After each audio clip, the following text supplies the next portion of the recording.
All right, so we are looking at the 6.62. What we're going to be learning is how to solve exponential and logarithmic inequalities. We already learned how to solve these equations, but not the inequalities. We're going to have two different cases. Case 1, if you have an exponential inequality, take the log of both sides and solve. Rewriting in log form makes these types of problems confusing. Okay, so we're going to do it this way. We're going to take the log of both sides and solve. I showed you how to do that with the equation, so we're just going to stick with that. Case 2, if you have a logarithmic inequality, exponentiate both sides using the appropriate base. Before, we would just, when we had a logarithmic equation, we could do it this way, but I also showed you how you could just rewrite it in exponential form. Rewriting it in exponential form makes it confusing, so just go ahead and do it the way that we have right here. Same thing here when we had the exponents equation, exponential equations, we would sometimes just rewrite it in log form, but just do it this way, take the log of both sides. Alright, so let's look at this right here, this property. If we have log base b of b to the x, the bases are the same, so the answer is x. If we have b raised to the log base b of x, that answer is just going to be x, okay, because the bases are the same. So because that's basically inverse functions, we're just going to get the x. All right, so let's solve the inequality. So if I'm solving this, right now I have a log. I want to write it in I don't want to just rewrite it in exponential form. I want to exponentiate. Doing that, I need to know the base of this. Well, the base is 10. So I'm going to write each side is going to be 10 to this. And this can be 10 to this. You're always allowed to do that. It's just that it makes a lot of sense to do it in this case. It's going to help us to solve the problem. Here's why.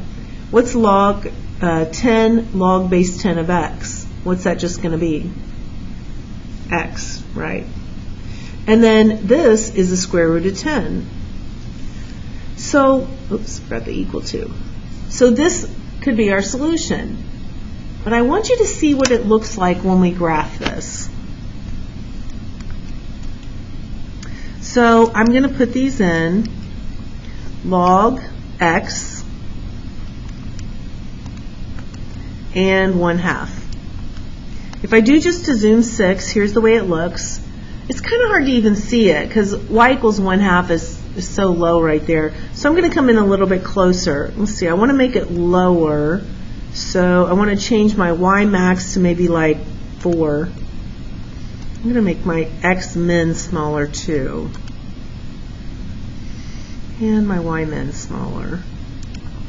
Just kind of visualizing that graph. This will make it so we can see it a little better. All right, so here's what's happening. Here's my graph y equals log x. It actually keeps going down like this, but it never crosses this vertical asymptote here. So this is actually not the complete answer. I would also have to say that x has to be greater than 0 because that's the domain of this. See, back here, if I'd asked you what's the domain of y equals log x, you would have to say x has to be greater than 0. And so here when I'm solving it, I also have to take that into account. X has to be greater than 0 or less than square root of 10. I can now clearly see that on my graph, that from 0 to this point, which if I want to find that point, I can find that point of intersection, 3.16227, etc. Well, look at what the square root of 10 is. 3.12277. All right, so that's the answer right there. All right, what about this one? So to solve this one then, we're going to subtract 1. 2e to the x is less than 6. Trying to isolate the exponent first. Divide by 2. So e to the x is less than 3. All right, well, I'm not solving for x yet. I want to solve for x. So what it says is if we have an exponential inequality, take the log of both sides. So I'm going to take the log of this side and the log of this side. Well, what's another name for log E? If I want to, actually, let me put it this way. I shouldn't have even really put log there because I don't want to have a base of 10. I want these two to have the same base. So what base should we have taken? What base do we want to have if they have to be the same?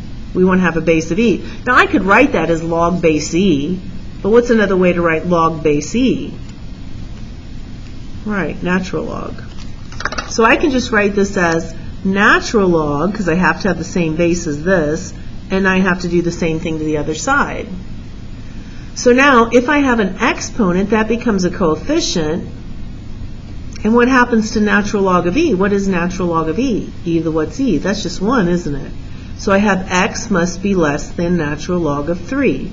That's my solution. I would have to check my domain here, though. But the domain for exponentials is all real numbers, so I don't have to worry about being greater than 0 like I did on the last problem. This should be the solution. Let's put it in here just to take a look at it.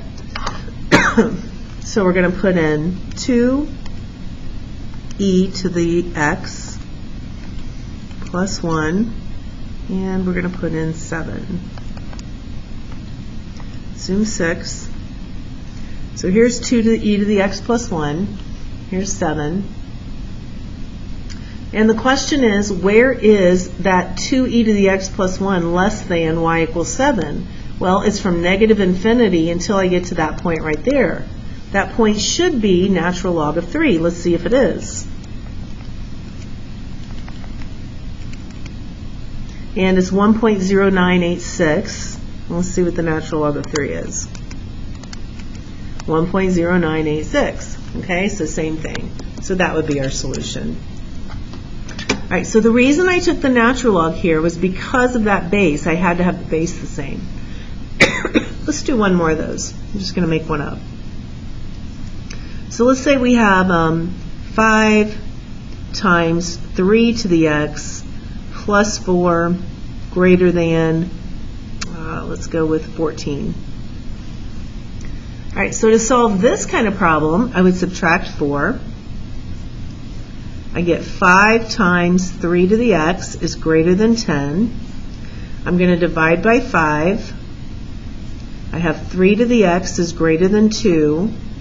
And so now I have to take the log of both sides, but I need to use the appropriate base. I have to use this same base. So I'm going to do log base 3 of 3 to the x has to be greater than log base 3 of 2. And remember, you could have solved all your exponential equations the same way. It would work. So what is log base 3 of 3 to the x? Well, x comes out in front, that's 1. Or you can just think how those cancel out one another. So x would have to be greater than log base 3 of 2. And that would be our solution. I check, do I have any restriction on the domain? No, because it's exponential, and so therefore this would be the answer. Okay? So pretty easy stuff there. You can either stop the video if you understand it, or I will do one more log problem if you need to see one more log. And I'll just squeeze that in right here. So let's see, what if we do log base 2 of x is greater than 3? All right, well, to do this kind of problem, since I have a log, I have to exponentiate with the correct base, which would be 2. So 2 to the log base 2 of x is greater than 2 to the third. Well, this is going to cancel, so I'm going to get x is greater than 8. But I have to take into account my domain. Way back here, x must be greater than 0. So I'm going to think, well, my solution is x is greater than 8. Well, that takes care of the fact that x has to be greater than 0, right? So that's going to be my solution right there.